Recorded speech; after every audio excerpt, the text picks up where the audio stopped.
Early last week, a wave of women bravely took to TikTok to recount their harrowing experiences of unprovoked sucker punches to the face in broad daylight on the streets of New York City. Since then, an increasing number of women have stepped forward to share their own stories of being targeted in similar assaults. Presently, authorities have apprehended multiple men in connection with several of these disturbing incidences. However, it's disheartening to note that one of the suspects has already been released under supervision, returning to the very streets where these assaults occurred. Today on The Balanced Voice, Rania sits down with 4 courageous women who have unfortunately experienced being assaulted on the streets of New York in recent months. In the first segment of our interview, we have the privilege of hearing from Sterling Quinn and Karina Dunford. Both Sterling and Karina have dedicated themselves to empowering other women by emphasizing the importance of situational awareness and self-advocacy. Sterling has been instrumental in connecting many of the victims, fostering a community of support and advocacy. Through her efforts, we had the honor of connecting with allisonnhager, whom you'll hear from in the latter part of our interview alongside Elio Wagner. But first, let's jump into our conversation with Sterling and Karina. This is The Balanced Voice. Guys, we're so thankful to have you on the podcast. Our organization studies public safety like all day, every day. And it's funny because I've been doing this for 18 years, which is so strange. And I remember years ago when I'd start to talk about public safety, people had like no interest, like they want to talk about, education or equal rights or dressing people for job interviews or food or, all of those things we all care about. But like public safety, they were like, but now like the world has changed so much. And I feel like everybody now has a story and they're starting to connect more to like, are we even safe anymore? And I'm originally from Boston, and I spent my childhood basically between Boston and New York, and I've always felt that New York is actually one of the safest cities ever. I mean, you guys are walking around. It's not like random times of the day, and to hear what happened to you, I just want to jump in. Sterling, why don't you start? Your story took place a little longer ago, but it's really sort of changed the shape of what you're doing now. Tell us what happened to you and what you've been doing since you had Yeah, this yeah, incident. absolutely. So, just a little background. Mine happened 2 years ago. It was nearing the end of winter. I'm just walking to the gym. It's 4 p.m. in the afternoon. It's sunny out. There's lots of people out, and I'm walking north on Lafayette. I live in Nolita, so again, a very nice neighborhood. And I'm walking north on Lafayette. I take a left to go to the gym on 4th Street. And as I turn the corner, I just simply look down for a moment to check in on my phone. And in that split second that I look down, as I look up, I just see this hand coming right at my face. And I mean, everything goes black. I find myself on the ground. A patron comes over, she helps me up. And like, it's just this blur of like, I have no idea what happened. My brain doesn't even, I've never been punched in the head before. So I didn't even know what that felt like. So I kind of had to process. There was a delayed reaction, you know what I mean? And because of that, I called the cops right away. They ended up being about a block or 2 blocks down the street. So they were, you know, readily available. And in that time that I called them and hung up, I look back and I see the guy still just slowly walking away. Like it's no big deal at all. He's not even at the end of the street yet. I mean, this is probably 30 seconds or a minute total of, calling the police, getting up, getting my bearings. And I grab my mace because I'm like, oh shoot, now I have a sense about me. And I yell for him to come back and I start chasing him. And by the time I get to the corner, I see the cops pull up right away and they're like, get in the car, get in. We're going to go try to get him. And we weren't able to find him, but it did feel validating to be able to like actually go look for the guy. And that same week, I guess it had happened to a few other girls in the NYU area. They were reportedly, I think, just college age, young. And this was near that area. So I just kind of chalked it up to like, well, maybe this was just one guy one day out there, but that's essentially what happened to me. I can't believe that you had the guts like to go, which I love in a way that you had the guts to be like, let me pull out my mace and let me go after this guy, because you feel like a lot of these men, feel like they're empowered to just be punching and brutalizing women on the streets, and we just have to take it. Yeah, it's a hard place to be in, because I've told this story a number of times this week, and a lot of the feedback is actually, that's not the appropriate way to respond. I mean, it feels like it, right? It feels like, oh, I should be doing something. I shouldn't be lying back. I feel so passive. And just like you said, like, am I taking this? Am I saying it's okay for me to not actually get up and fight back? But what some people suggested was, it's actually with our mental health system and kind of how things are, they're very unpredictable. And even though I did have mace that, supposedly would have protected me, they just recommended maybe just call the police and fight on a bigger level, but it's up to each person. But I did want to put that out there. Which is what you're doing. Karina's chiming in, which I love. Karina, talk about it. You're saying it's the fight or flight system, right? Yeah. So Yeah. I think that, no, you're totally fine.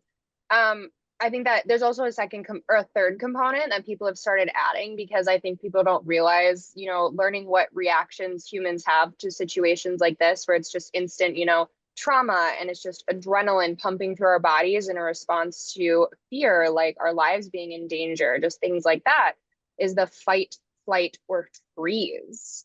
Is that some people actually don't react, and it's a defense mechanism. And these are things that, are hard to control or hard to anticipate, because we really don't know what it's like until we're put in situations like that. So the fact that you were in a situation where, you felt like you wanted to fight for your life, like, there's absolutely nothing wrong with that. I know that there are like safety components that couple with that. I mean, I can attest to that. I definitely did something that other people, I definitely wouldn't recommend doing, with my story that I can share later. I don't want to take any time away from you.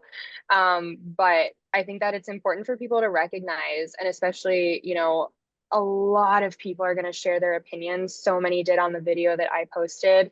Things that, well, you should have done this, or did you do that, or why didn't you do this? And to me, that's a form of victim blaming, of why are we sitting here and, judging what people did in a response, where instead it's okay, I'm sorry this happened to you. I'm sorry that you had to react in that way, period. I think people are so quick. You were just attacked. I mean, this is very tough for you. Yeah. But so many people share those opinions, and it's really difficult to cope with that afterwards, because, you're sitting here just feeling victimized, and why me? Why did this happen? Like, what is going on? Like, I wasn't doing anything wrong. And then now people are making you, or, putting you in a situation where those feelings of shame, guilt, of not feeling like you knew enough, or not feeling like you did enough.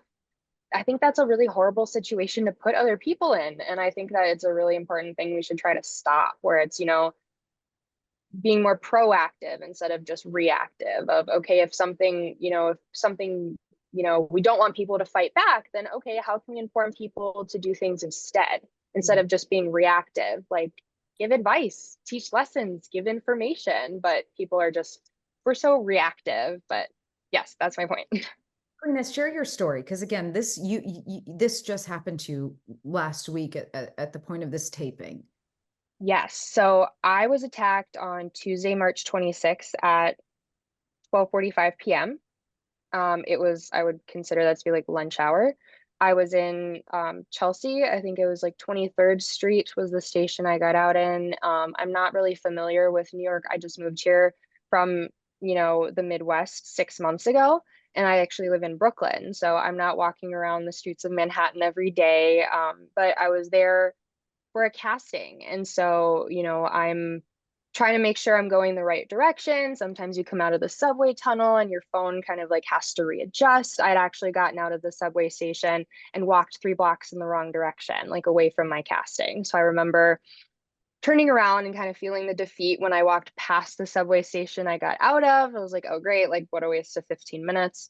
And it was on that corner, and I walked past the subway station, and I was just walking, minding my own business. And then all of a sudden, like, bam, I got just hit in the head, like up on the left kind of side of my skull, like not in the face or anything, thankfully. But I was struck, and it was so immediate, like my response was like I sort of ducked, like kind of jolted. and immediately, just shouting like, hey, what the hell? Because I thought that someone had just bumped into me. But also I think it was a little strange because of the situation of where it was on my body, because I'm almost 6 feet tall. So the fact that someone like bumped my head felt a little strange. So I remember thinking, like, what just happened? And I turn around and I see this man standing there on the same, like a couple of feet away from me with his left arm out, like stretched out, and his hand in a fist. And then he came at me again. He actually chased me. I was sitting there or standing there scuffling on the sidewalk, like weaving in between people, going back and forth, trying to get away from him. Like he was chasing me. He picked me out. This was clearly I was clearly targeted. I have no idea why or what happened, but there were other components to the situation that unfolded, nobody stepped in, nobody recognized what was happening. I remember looking up down the corner, kind of where I came from, and seeing a security officer holding a door open. And so I remember kind of hustling my, butt down that way and asking if I could be inside. And he said, "Oh my God, absolutely, please come inside." He sort of barricaded the door, and I stood in there and called 911 several times. I don't know what was going on, but for some particular reason, I hit the 911 voicemail box, and it What? happened 3 times. Really? So yeah, I called and it rung, didn't even ring, and went straight to, "Hello, you've reached the automated recording box for 911 of New York City," and then would just start shrieking, like a shrill and then I couldn't get through to an actual person. So I was getting even more flustered. I was shaking because I was just attacked in, broad daylight, and someone was coming after me. He actually was, it wasn't just a bam kind of walk away situation. He was chasing me on the sidewalk. And I mean, granted, it wasn't a full sprint or anything like that, but he was coming after me. And so I called 3 other times, and I remember just getting more and more frustrated and just flustered, to the point where I pleaded for help with the security guard, "Can you also call 911? I don't know if it's my phone, I don't know if it's what's happening." But so he was calling too, and then I finally was able to get through, and I was just kind of quickly vomiting the words out as the situation just happened. And I remember looking out the window, because the kind of storefront I was in was actually a Chase Bank. And so I remember thinking, there's a camera outside pointed right at the corner that it happened on. So I was feeling pretty relieved, or at least thinking that hopefully this was caught on camera. I mean, it's a bank. They probably have security cameras everywhere, at least inside. But I remember looking out the window, and he was just standing out on the sidewalk, right where it happened, minding his own business, just not doing anything, not reacting. He didn't run. I could see him clear as day. And so I got concerned when, 911, the operator told me that they were dispatching someone, kept asking me, "Do you need EMT?" All these questions. I was like, "I just need somebody here now, please. He's here now. I can see him. Please get someone here now." And so then I think I got off the phone, and he started walking towards the intersection. And so I left the vestibule of the bank. I stepped out on the side of the sidewalk, or the curb, and I actually took a couple pictures of him, because I remember thinking, this man just attacked me for no reason, picked me out of a crowd. Granted, I feel as though I wasn't, exactly blending in super well. I'm almost 6 feet tall, and I have platinum blonde hair that's cut very bluntly. I was wearing a big puffy brown coat with a huge pink tote bag. You could see me from a block away, even further. So I was a little nervous of oh my God, if I go outside again or start walking away, he could spot me and come after me again. But he started walking away across the street, just not waiting for anything, just in the middle of traffic. So I took a couple photos, and then I actually, like you did, I kind of went after him. I didn't chase him or go on the offense, but with my background in work and just education, I was so concerned that this person who felt okay and made the decision to do something like this to me in broad daylight, etc., would have no issue doing this to somebody else. He was still in the area. I was so concerned that if this person did this again, if this man attacked somebody again, that my being a witness would be extremely important.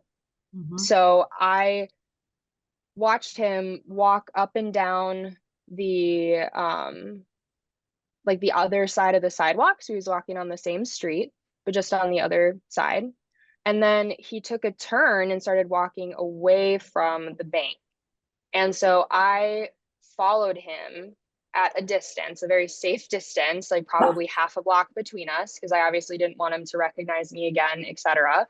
But I wanted to know, I didn't want him to get away. I didn't want him to go and, if this could be a situation where he was in, drug-induced psychosis, like he could be having a really horrible reaction. He could be experiencing something, medical that was making him just erratic. Like there are a bunch of things that could have been going on. And so I'm like, this could escalate. He could walk down in a subway tunnel and do something more extreme. I'm like, I 100% would, I just didn't want something else to happen to someone else was my main intention. And so I called again to 911 and updated that, he's walking in this direction now, kind of making sure that people knew what was going on. But then he turned around and started walking towards me. That's when I kind of started to get a little terrified again. Let me ask you guys, like, before your incidences, did you, and maybe you did, but did you walk around New York feeling like afraid, like that you could be attacked at any moment, or did you feel relatively safe? And what do your peers say? Like, do your friends feel like New York is safe or now unsafe? I mean, what's the sentiment before and after? Yeah, I mean, at least for me, I had when it happened, my hand was in my pocket holding my mace when it happened. And yet it was so quick that I didn't, wasn't able to use it at the exact split second. But what was happening was I too had been, I've lived in New York a long time. I've worked in all different offices in Chelsea and whatnot. So I've walked home late at night and I've been followed. I, live on this corner in Nolita, and I just that same month, a guy had grabbed me around my waist on a bike and dragged me, and my knees were scraped, and I was with my dog pedals. And so I was already generally feeling this like extreme high level of anxiety where I used to listen with headphones. You asked how things had changed a bit. It had gone from a point where going to the gym would be this fun thing where you listen to music and you get going and you get some sunshine and you're, endorphins going. And now it was like, I have so much anxiety to get to the gym. I'm like, I want to tune out. I want to look down. I want to completely escape the anxiety I'm feeling as I walk around. So to answer your question, I felt extremely unsafe right before, and for ever since. It's the longest psychological effects, or the longest event that's had the longest psychological effect on me. It's completely changed the way I live. I've never been back into a gym yet, or of course I still walk outside. It doesn't, you can't completely stop living your life, but I'm scared. I really am. I'm not feeling safe at all anymore. If you want a gym buddy, I'll go with you. I would love one. We actually are getting Seriously. together. Inside Edition is helping get us like all the victims together, and we're gonna do, which I don't know if you're connected, but I'd love to connect you. Yeah. We're gonna get us all together. They're gonna do another segment of us all doing like self-defense classes and just kind of like regaining some of that power back. So kick ass. Yeah. Karina, you got to join it. You've got to be there. She might be the leader. Oh my gosh. No, I mean, it's not powerful for you guys to band together, right? And then keep telling your story. Keep telling your story. Yeah. Karina, did you get a chance to talk to any of the other victims yet? So I did briefly. I think that there are like a couple who've reached out and we've talked. Otherwise, people have just like shared their own personal stories through like my posting. I posted a TikTok. My only like reason in doing so wasn't because, I had this story and I didn't want to add to the narrative of, this happens every day in New York. Like, this is not a safe place to be, like, I kind of a agree. thing. Or the narrative that one person is running around and doing this, because after and also the fact that I took a photo of my assailant. So I really wanted to put that out as soon as possible, because I know that there were a lot of other people that were reporting these kinds of things. And so, like, maybe having that photo would be beneficial for somebody else, or also just like, hey, I would like this person to be held accountable for what they did. So if you see them, please call, like, please do that. Please do your part like that. I think we should be doing that for each other. I'm a really big, believer in self-advocacy, or also, you never know what's, one thing you see, what one thing you witness might, what the ripple effects could be. I know that there are a lot of stories within, like, Crime Stoppers or other things like that, where one person making a phone call actually, like, can help solve a cold case and things like that. Like, you never know. Every day. You get that icky feeling, like, it is just so much, it's so worth having just a file, a written down, like, just something that shows that, hey, this has happened, or that kind of a thing. So that's why I think it's really important for people to share their stories. And it's also, really important to believe each other and things like that. But going back Yeah. to how I kind of felt my safety, or like responding to, like, friends of mine changed, I think it might be a little bit different for me, because I've only lived here for about 6 months. And so I think I'm coming into this with a little bit more of, like, wide-eyed, like, I'm still in the city kind of magical experience. I would say, though, like, I'm a fairly well-traveled person. My mother's an immigrant. I have, like, international travel experience and things like that, big cities, other cultures. So it's not something that I'm, I think I was kind of going in with an expectation of, like, not being as surprised, or because I was more aware of how things are different. Paris isn't always as nice, as pretty as people think it is, kind of a thing. My share of horror stories, and Yeah, there's in Italy but as well. yeah, it's crazy. It's like, people don't think about these things because they fantasize. They fantasize about the big city, like, this is a utopia, like, things don't happen here. And I think that it's a really rude awakening. But I also wanted to say that I just have generalized anxiety. So, like, me as a person in general, I never walk around with two headphones in, just because I'm constantly thinking, like, if someone yells that there's a car coming, I won't be able to hear them. So, like, that's something that I think about and have done ever since college. Not saying that anybody doing any differently is wrong or incorrect. That's just, those are things that go through my head.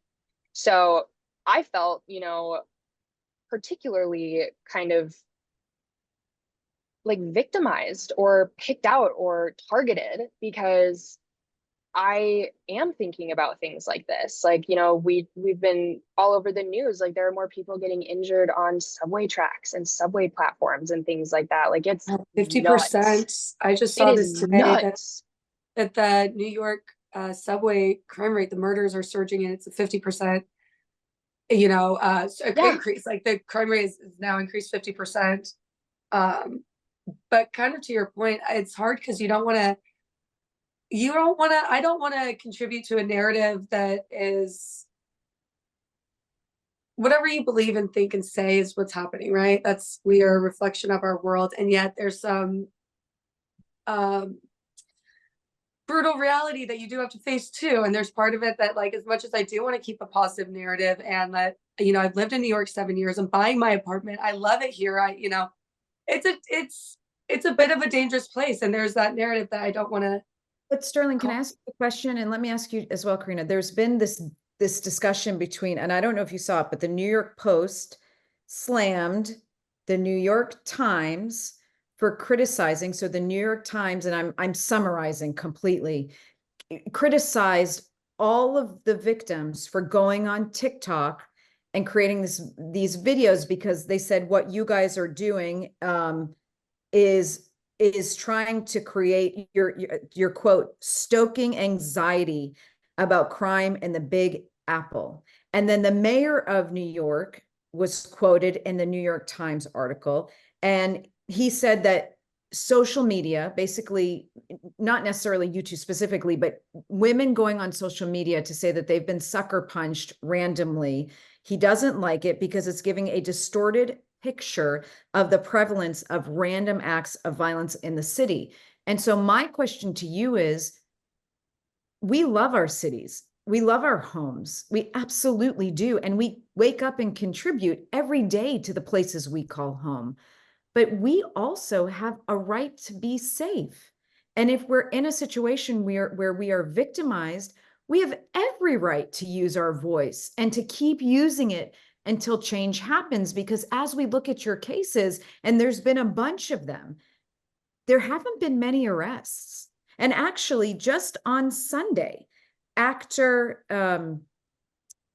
Call Me by Your Name, actor Michael Stahlbarg was attacked by Central Park, and somebody threw a rock right at his head. And he ended up giving chase, and they ended up arresting the gentleman. But that was just yesterday, so we'll see what happens. But this is happening. It is happening more and more. And victims do have a right to speak out. And social media is a good tool to do that in a way. What do you think about people that say, well, don't give New York a bad name, or don't talk about it? It's so hard because there is this inner child that feels so unseen and so unprotected and so unsafe when I hear that we're annoying you guys. I'm sorry, we're not painting the city to be as beautiful as you guys need it to be, or that we wish it was. To hear Karina's story about, here she is. It is so clear as day that she's being attacked. I mean, mine, it's a quick thing. There's room in my head to be like, well, maybe just people didn't see it or quite get the whole thing. But here Karina's talking about just quite literally in front of everyone. It's so obvious. And she's also not being protected. There's nobody standing up. And just because she's a tall, strong person, it makes me I don't feel anger very much, but it makes me feel angry, and it makes me feel unsafe. And I contribute so much to my community. I contribute with the supers in every single building on my street. Every morning when they're hosing down the streets, I'm asking how their families are, and they're asking how mine are. And we have a strong sense of community in my neighborhood. And so it makes me very sad. And at a place where I started to ask myself, why is this happening? I'm looking at, is this a targeted demographic? Is this a race thing? Is this a class thing? Is this a gender thing? And the one thing that I do know, without actually educating myself, and I haven't read all the cases, I don't have all the information, but there is this deep-rooted misogyny that is still playing out. And we know that it plays out because it plays out like this. It plays out in women being hurt and unprotected, and then being annoying for speaking up about it. I know that you talked to Allison earlier, or I guess, I don't know how you're going to edit this. I know we're talking to Allison, and she had filed a police report that they never even wrote down. I actually went with her to try to go get the video footage with her from the shop that it happened in front of. And the guys just would not pay attention to her, so much so that I got my lawyer friend, who's 55 years old, to walk with us, because I was like, you know what, they're not listening to women. And sure enough, they listen to the man, and he's able to finesse them to get the tape. So this is just, I look at the roots, it feels like there's some deep-rooted misogyny that's just continuously playing out, and it plays out in the way that we're still very unprotected. I agree. I think that it also kind of gives into the narrative of, like, when you say things like that, I mean, I'm really glad you brought up community, because I think that there are so many things in our culture and our society in, the United States that is focused on individual success, not necessarily at the expense of others, but, everybody wants to go viral. Everybody wants to make millions. Everybody wants that. Like, that's the goal. We don't talk about, like, how much hard work goes into that, or how much, having a support system is really what encourages and keeps people on top. Like, Taylor Swift was making headlines for such a long time, and it's like, how do you think she's able to do things like that? She has a good support system. Her parents are always with her, things like that. And I think community is a really big part of it. And so the fact that we're coming together and sharing these things is only going to create not necessarily like solidarity in like a victim sense, but solidarity in a sense of, why are we not caring about what happens to our neighbors? That's such an important thing. And I think that that's kind of been dissipating for a long time. And, it's especially in a city like, New York, is that has this narrative, this, what's the word? It's like notorious for people not caring about what's happening next to them. People are just busy focused on what they're doing and what's going on in their life, in their lane. And I think it's sad. It makes me sad that people won't step up, because I am that person to step up.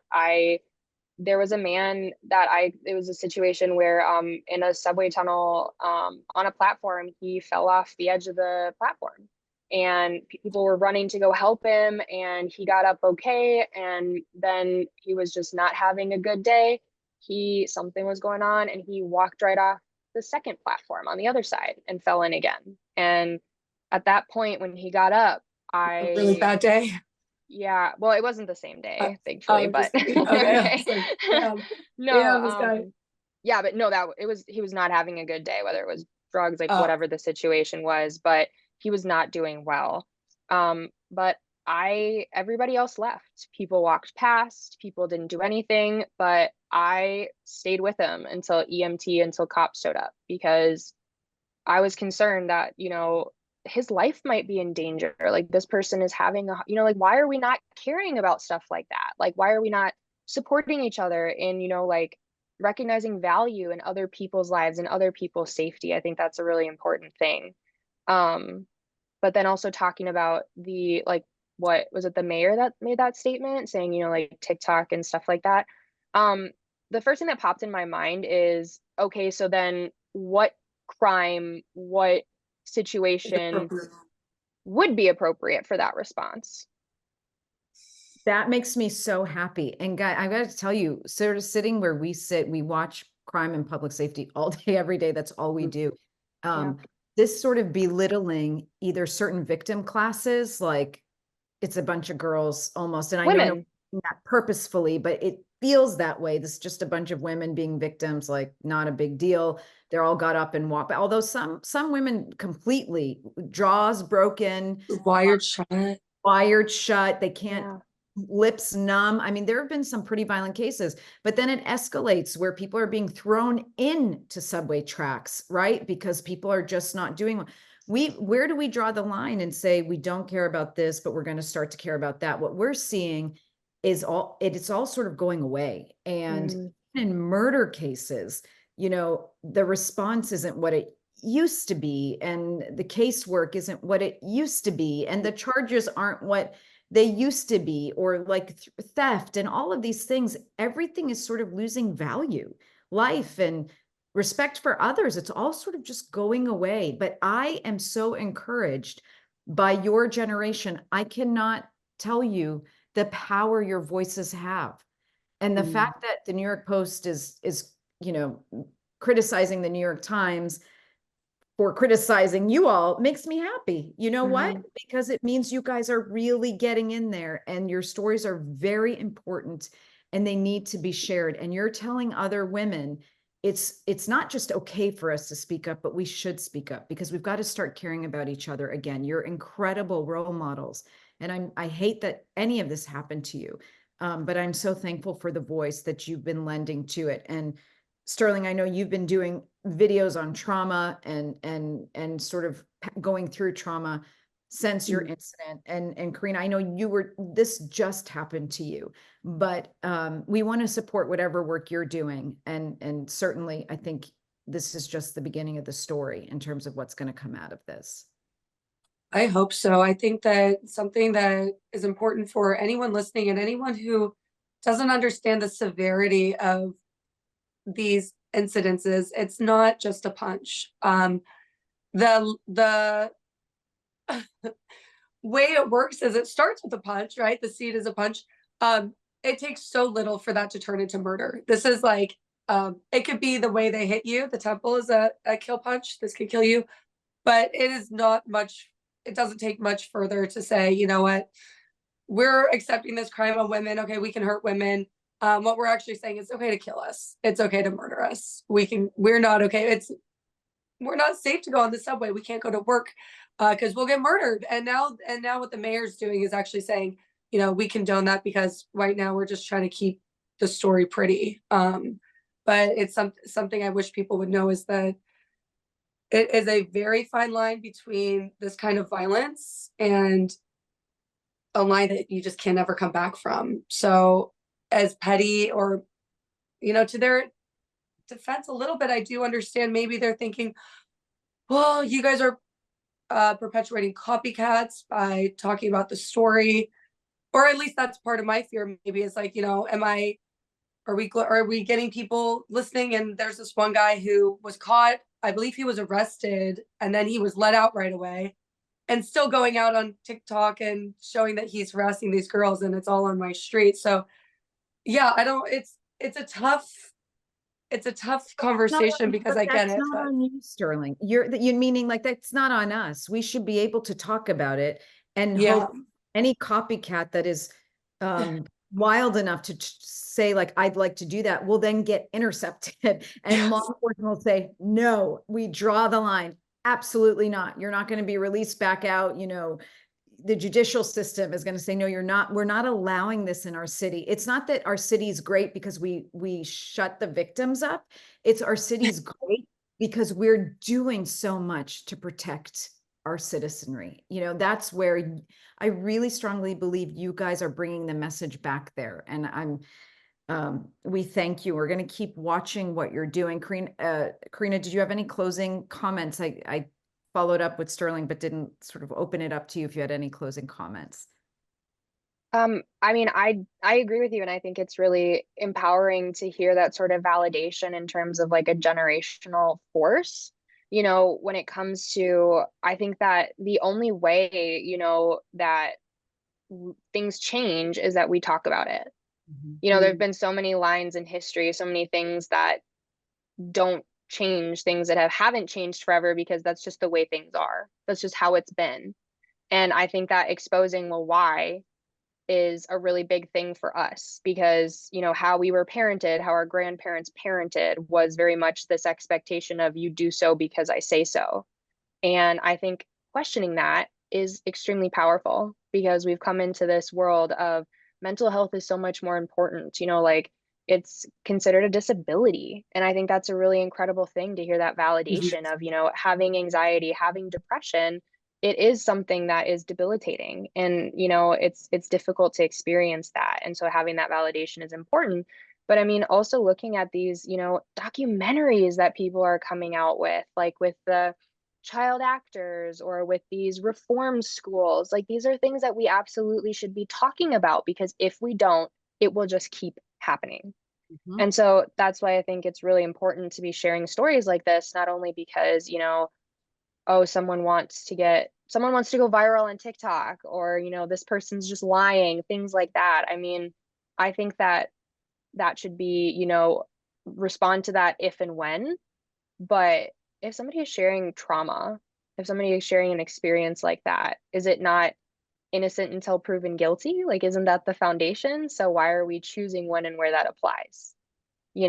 I really truly believe that that our voice like does have a difference in this. I've seen it in action. I've seen, policies, and I work in mental health. I work in inpatient psychiatric units, and the way things have changed in 20 years is insane. And it's because people ask why are we doing this? And because people have stood up. Changed for the worse, changed for the better, or changed for the worse? Change for the better. I mean, just going on from, look at the trajectory of mental institutions from where it started to where we are now. I mean, it's looking at how can we apply, the least amount of force, the least amount of restraints, because those are things that are traumatizing to people. And so it becomes a situation where we actually have to recognize and be empathetic with one another and realize that why would I go out of my way to hurt somebody? What is the intention? Like, what is the purpose of that? And I think that ties back into, addressing these things of we should be aware and protect each other. We should be considerate of our communities. We should be caring about one another. It doesn't have to mean, like we're in love with each other or everybody's best friends, but I think it's just a respect of human decency of we're all humans, and why is that not enough? I love that. We go into schools all the time. We say we don't have to love each other. You guys don't have to be the best of friends and agree with, but you have to care about each other enough to make sure everybody's healthy. You're going to keep each other safe. You're not going to be the one to instigate or create drama or trauma for anyone. Karina and Sterling, you guys are amazing. And again, we are so sorry that you endured any of this, but really thankful that these assailants picked two bad victims, in the sense that you got up, you fought, and you will keep fighting. We'll support, like I said, with anything that you need, and we're looking forward to continuing to share your story, and any developments. We'll be here to share them and support you through and through. I hope your generation, as we talked earlier, we'll start looking at public safety policy and elected officials who are public safety minded, and law enforcement gets the tools they need so they can do the work that we need them to do when we're victims of crime. And there's just a lot that can be done if the community shows that that's what they want. So keep going, keep talking, and thank you for being with us on the Balanced Voice podcast. Now that we've heard from Sterling and Karina, let's shift our focus to our dialogue with Allison and Elio. In this segment, both Allison and Elio share their experiences navigating interactions with law enforcement following their assaults, and provide us updates on the current status of their cases. Your story has caught the attention of so many women my age and younger, running errands, walking around, doing all the things we do, that we're just living our lives. And I think as we dove into, hearing that everyday women running errands, walking around, were getting assaulted midday on the streets of New York City, it is concerning for everyone everywhere. And so we're so thrilled to have you with us, Allison and Elio. And we want to start, one, by thanking you for being with us, but two, just jump in and will you just share your stories with us? I was assaulted on February 12th, 2024 at 11 a.m. on a Monday morning. I was in Nolita coming back from Soho. I was getting cronuts. I was not on my phone. I did not have my AirPods on. And I only say this because I was not distracted. Not that it matters, but in my instance, I was looking straight ahead, and I noticed a man approaching, but I was not concerned because he passed so many different people. He did not look threatening in any way. He didn't look like he was coming towards me. We passed, and when he passed me, he turned back around and punched me in the head. So I didn't even see myself, I didn't see the swing, I didn't see anything. The indication I had that I found out he had hit me was my ear started ringing, and I kind of, I don't want to say blacked out, but everything went dark, and it was this warm, tingling sensation with ears ringing. And it took me a second to really figure out what had happened. And as soon as I realized that I had been hit, I turned around instinctively and yelled at the man. But to my surprise, he was staring at me. He was 4 feet away from me and just staring at me. And at that time, something inside me was like, okay, Allison, be quiet. The look in his eyes sent a chill down my spine of okay, shut up. Stay quiet and just. Alice, do you feel like he was ready to continue? Was he why are you, where are we going with this? Or was it just sort of processing him, getting the thrill of maybe even processing your shock? I think it was more of a thrill of processing my shock. He definitely wanted to see my reaction. And as soon as I stopped, he backed away. He was walking backwards and continued he kind of jogged off. And what's interesting, Allison, is you took your time to gather sort of what happened to you. But from what I understand, you actually went and got law enforcement involved. Is that correct? Yes, ma'am. I immediately called 911. There was so there was 2 men who were carrying in some inventory to a nearby store, and there was a shop worker who heard the commotion and came out. And the shop worker was like, oh, that guy's here often. And so I was like, I asked him because I wasn't even sure myself. I was like, do I call the cops? Which is such a weird hesitation to be like, and he looked at me, he's like, you got punched in the head. I was like, okay, so I called the cops. Like there was this hesitation, which don't know why. But I did immediately call the police about 30 seconds after that. And the 911 operator, she asked for a description, and she stated that she asked if I needed medical, which I declined because there was no bleeding, there was no bumps. It was purely like inside. I knew there wasn't anything that medical could do, but I absolutely wanted to make a report. And so they sent out officers, and I stood there for 20 minutes for officers to show up. And when they showed up? When they showed up, they asked what happened. I repeated my story. They asked if there was any witnesses. I pointed to them two men who were working outside, as well as the employee in the shop. And they were like, okay, we're gonna go talk to him. And they went to go walk away. And I was like, do you need my information, like my name? But they had my name, but do you need my phone number? And they were like, you are the one who called 911, correct? I said, that's correct. They're like, okay, well, we have your phone number, so we'll be in contact. And that was, like I said, February 12th. And on March 26th, after news broke that this was happening to a lot of women around the city through TikTok, I was like, I wonder if this is the same guy. You know, I wonder if my story of, I wonder if this is the same guy. So I went to the police, and I want to back up for a second. I apologize. The man who worked at the shop, he showed me that there was cameras pointing at right where I got hit. So they had cameras. And I even mentioned this to the police, that there was a camera. And so continuing on, February 26th, or sorry, March, sorry. Okay, so on March 26, 2024, I go into the 5th precinct and ask for any kind of an update on my case, because all these reports were coming to light and that other women had been hit. And I was really curious if this was the same man, and that if mine could help, especially because they had like footage. And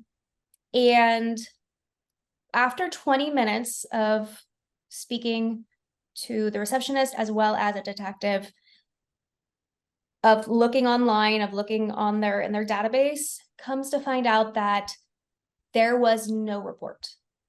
There was no evidence that I even spoke to a police officer, that this incident even happened. Which is shocking. And, you know, we study crime data, obviously in Houston, but across the country, and all of these claims that, you know, crime is down and, you know, everything is sort of leveling out is wonderful. But we also wonder, is it true? Are those accurate numbers? Because what we're seeing is a lot of things are actually just not being reported. So it's not that crime is going down. It's that we're not tallying the numbers. Elliot, share your story. You were early in the morning, a student, making your way to class, I believe. But share your story. So I was actually on my way to work. At the time I was in school for musical theater, but near the end of my program, we had school at night. So I would go to work in the morning and school at night. And our dorms were right near where I was working at like a coffee juice place. So I needed to clock in at 6 a.m. because the store opened at 7. So I would leave at like 5:30, and that would usually give me enough time to like take my time and walk there and get there before my shift. And I always took the same route up 6th Avenue of the Americas. And my incident happened between West 25th and West 26th. And I found out later that there was actually a typo on the police report. They put like West 36th to West 25th, which is like way broader of an area. So that's a little bit annoying to find out. But basically it was still dark outside. It was around like 5:50 something in the morning. This was in September of 2023. I can get the exact date if you need it, but I don't know off the top of my head. We have September 8th. Yeah, and I was on my way to work, and it was like hot outside. I was wearing like a dress with flowers and like a baseball cap, and I was on my phone and I wasn't paying that much attention to where I was walking. Like I was still kind of like looking up or like seeing people walk past me, but I wasn't, you know, on the hunt for danger. And I see this guy walking towards me, and I didn't think anything of it. Similar to what Allison was saying, like I saw him and he just looked like a normal person, and like I wasn't scared by him. He wasn't intimidating in any way. And then so I go back on my phone, and then out of the corner of my eye, I see his feet start coming diagonally towards me, and I look up, and then he just punches me in the face and he runs. And I was like knocked back a little bit. And then I kind of realized what happened, and my face started to hurt, and I just started crying because it was really scary. And nobody was there, nobody was around to see it. And then I called 911 right away. Police came really fast, probably because there was not a lot of people out. And I filed a police report. And then I called my mom, and she was really worried about me. And then I came to work, and my manager was basically like, take 5 minutes to chill out and then come back upstairs to start the day. And I did my 9-hour shift, and then I went to school, and that was when I filmed my TikTok, like in between classes at school, because I was just, when I walked into class, like all my classmates were like really shocked because I had like a black eye. I didn't get medical attention on the scene because nothing was bleeding and I could tell nothing was broken. And I was like, I won't know if I have a concussion right now. Like right now I feel fine. I guess like we'll see, but I could deal with that. So I just had this big black eye, and everyone was just like, it was draw a lot of attention to me, and everyone at school was like, what happened? So I kind of just made the TikTok to like spread awareness of the dangers of walking alone as a woman, and kind of just encouraging other people to always like be more aware of their surroundings. Not that would have changed anything, because a lot of women that are coming forward about getting punched have been aware of their surroundings, like Allison, like she wasn't on the phone or anything. But I mean, it can definitely help if you're already on the lookout for danger. I mean, now I always carry pepper spray with me, and I kind of just don't walk near men on the sidewalk. So I know you mentioned that feeling, and you guys have talked about sort of the lingering feeling of obviously feeling afraid. You know, any one of us would feel that way and apprehensive when you go out. What's so interesting to us as we study these cases is, Allison, you're paying attention, you're not distracted. And anyway, Elio, you're just sort of in your world, doing your thing, going to work like you do every single morning. And both of you ended up being a target, because the reality is any one of us can be a target at any given day in populated areas or quiet areas, with friends, without friends, on our phones or not on our phones. And so we have to be looking at like, why is this happening? I mean, what do you guys think now? You're two girls not coming from sort of the criminal justice system. You're living your lives, and all of a sudden you're pushed into this. Why do you think this is happening to you two and to so many other women? Bethany Frankel said it happened to her. I mean, women known, women unknown. Why is this happening? Why do you think? I have been asking myself this, and it has been a question family and friends have asked of, I shared the other day, I'm in a group and I shared with them that the first thing after I would tell people not super close to me, but, you know, extended family or friends, you know, that I was hit, it was like, well, like, was it provoked? And it always kind of, it takes me aback because I'm walking down the street. Why this is happening, I don't know. There are a few, like I said, a few ideas I have thought of, you know, potentially is this a side effect from the isolation from COVID? Is this I don't know. I have thought about it. Is this because there has been more loose rules on or less, as you stated, reporting, less accountability? Those what, at least those what go through my mind every day. Elliot, what do you think? I mean, I think that there's a lot of homeless people in New York, and a lot of them struggle with mental illness. And I think also like living on the streets is rough, and it can do a number on somebody. I think I saw a TikTok the other day of a girl there was this homeless guy on the New York City subway punching the air. And she was like, I feel so unsafe right now. And somebody stitched that and was like, well, you shouldn't judge people and blah, blah, blah. And I used to think that way about like just kind of thinking the best in everyone. But now I'm just at the point where you just have to treat every man like a predator. Because what some of the news articles are saying is like women getting punched. But the truth is it's men punching women. Like that's the biggest issue. That. Yeah. Of course, violence comes in all forms. Like all sorts of people are capable of violence, but like right now, that's the biggest issue.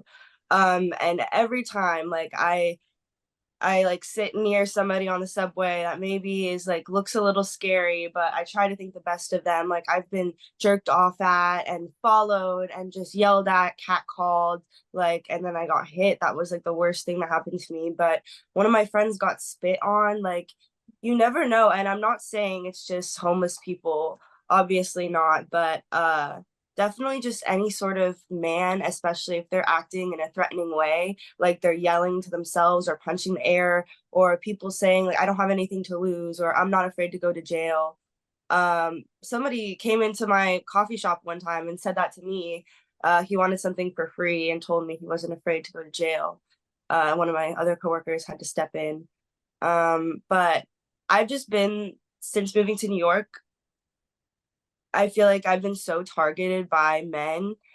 And it's just been really scary. And I have so many stories and so many instances.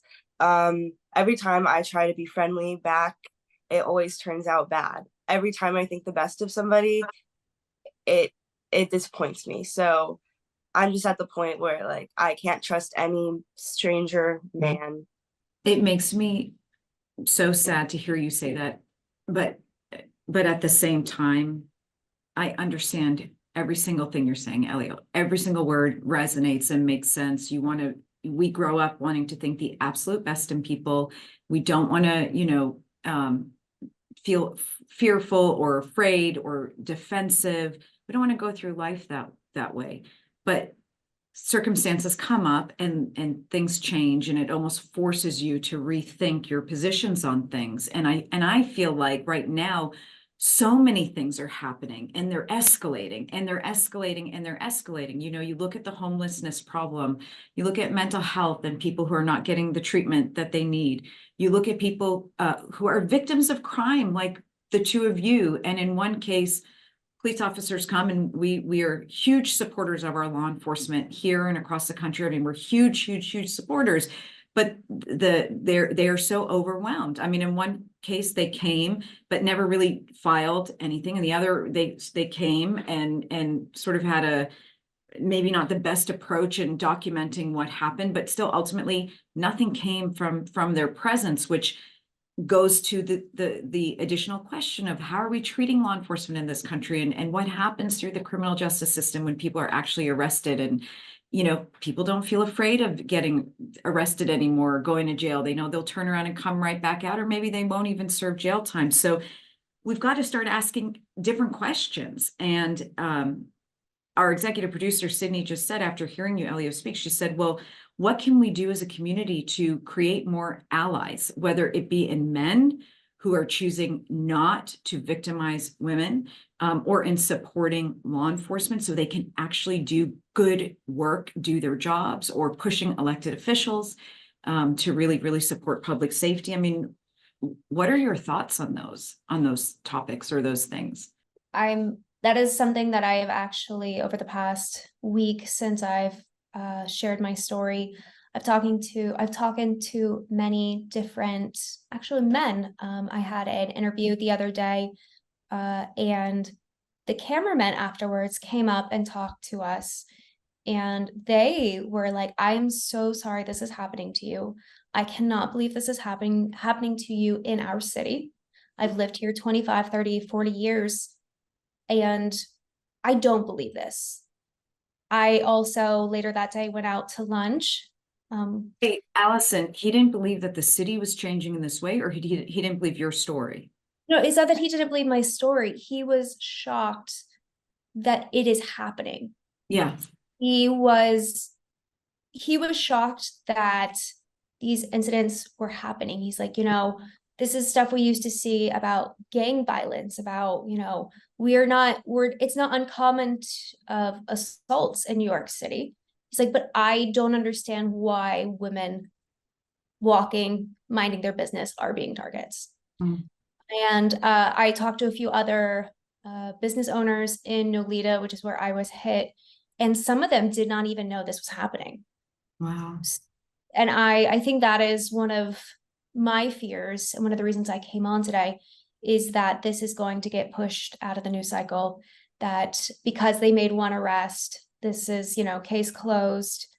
And when I don't believe that is true. I do believe this is happening more than we know.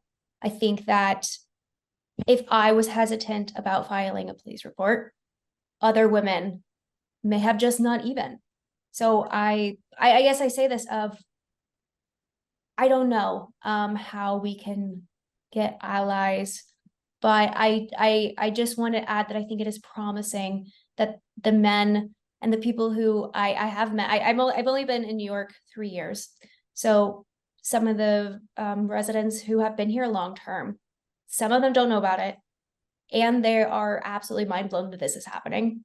I think if we could spread awareness, I think if Mayor Eric Adams stepped in and made a statement and addressed the problem head on, but I think it's getting swept under the rug. When my incident happened, I did a few news interviews, and then I feel like it just kind of got pushed out of the news cycle. Like, people heard about it, and then it was like, okay, on to the next thing. And now I didn't even think that I would be doing interviews about this again, but I mean, obviously it's still happening, and I really hope that this time, people listen to our stories and to what we have to say, because this is just this is not a normal thing. Everyone is like, what the hell? This isn't normal. Why are people getting punched in the face? That's not a thing as a society that we should be okay with. I think the best thing that men can do is, if they see if they see a woman being uncomfortable somewhere in public, or if a guy is talking to her or doing something creepy, or she's maybe try to check in, be like, okay, good, or I'm not saying necessarily put yourself in danger, but if you think that there's a safe way that you can try to get this person out of the situation, definitely do it. And also, don't punch women in the face. That's another thing men need to know. Through this process, I've found a lot about the NYPD too, and I've heard a lot of people saying are it really depends on the precinct, and some precincts have really good detectives that are really on the case, and it's just kind of a numbers game. And I feel like I was cheated, because there was a camera where my incident happened, and they never really followed up with me. Like, I got a call a few weeks ago, and they just asked me the same questions about my attack, and I was like, did you guys find anything out? Like, are you working on the case? I haven't heard anything. It's been a while. And he was like, oh, I'm just calling to make sure all the cases were looked at. I don't know. You're going to have to call this other section of NYPD to find that out. And it really just seems like we're all just numbers. And I feel like my case wasn't looked at properly. I'm glad they caught one of the guys, but he's definitely not the only person that's been doing this. And there's been so many reports, and when you look at whatever surveillance video is available, they don't necessarily, I mean, we certainly ask the question, is this the same person over and over again attacking different women? But they don't necessarily look like the same individual or individuals. It looks like there's a few people that are engaging in this, and some of these people have been arrested multiple times for assaults against women, and then they're just sort of re-released right back into the community. Certainly, we know that some of these things trend on TikTok. I know this is not necessarily, you know, one of those things where they're filming themselves and they're posting it on TikTok to trend. I know that. But there's just so many different angles we need to be looking at. I love what you two are doing.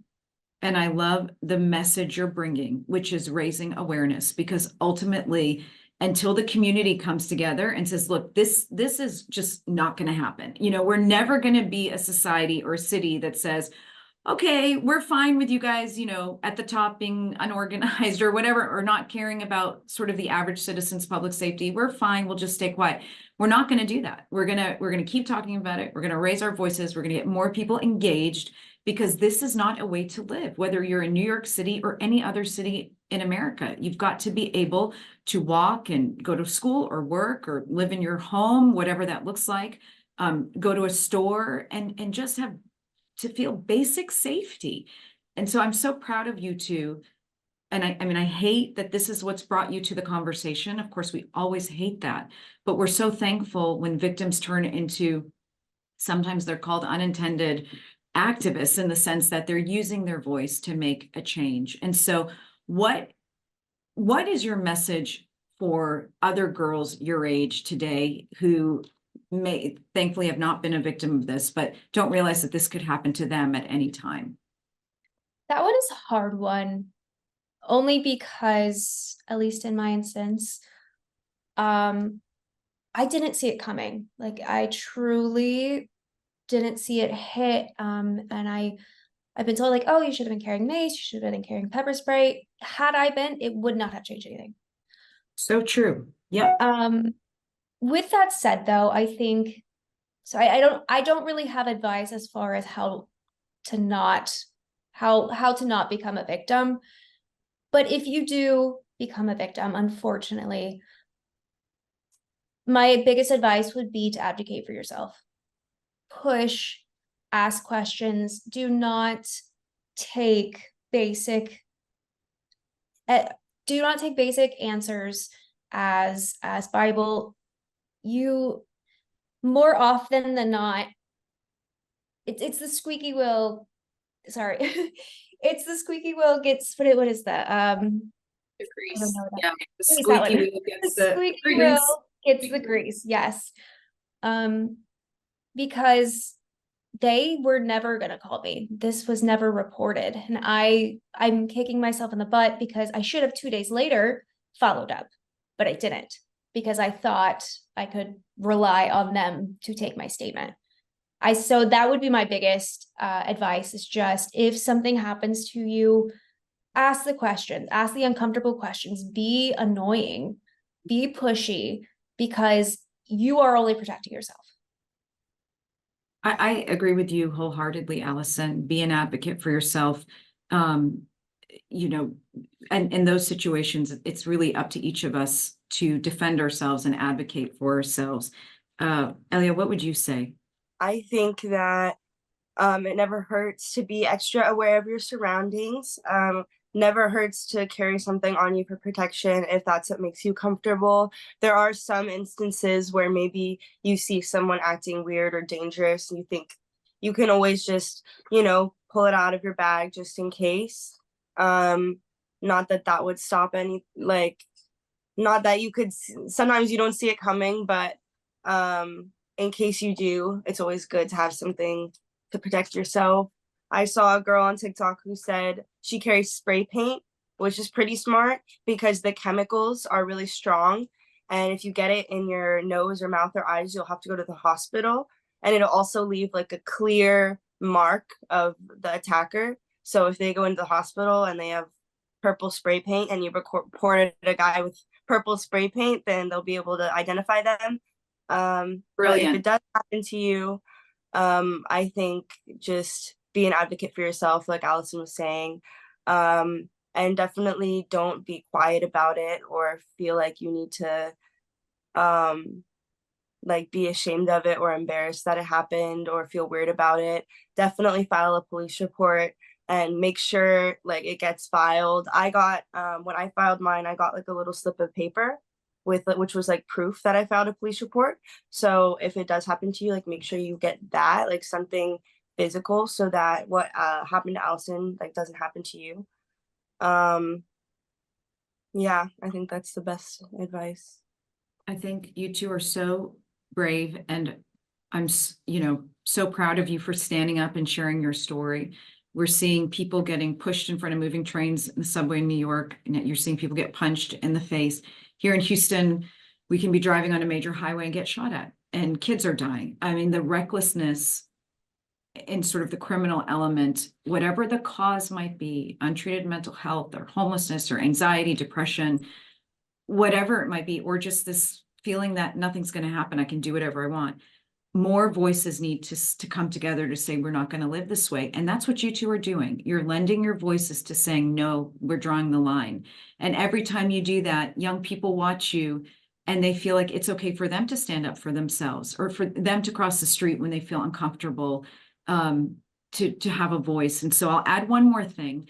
We hope your entire generation really plugs into the public safety conversation in cities like New York or Houston or other major cities across the country, where our elected officials know what we want and what we stand for and what we want out of them. And so I think you two are making a huge difference. And again, we're so, so proud of you. We will support whatever efforts you're going to do. We'll certainly share your story on this end, where we have listeners across the country. So we thank you so much for being with us on the Balanced Voice podcast.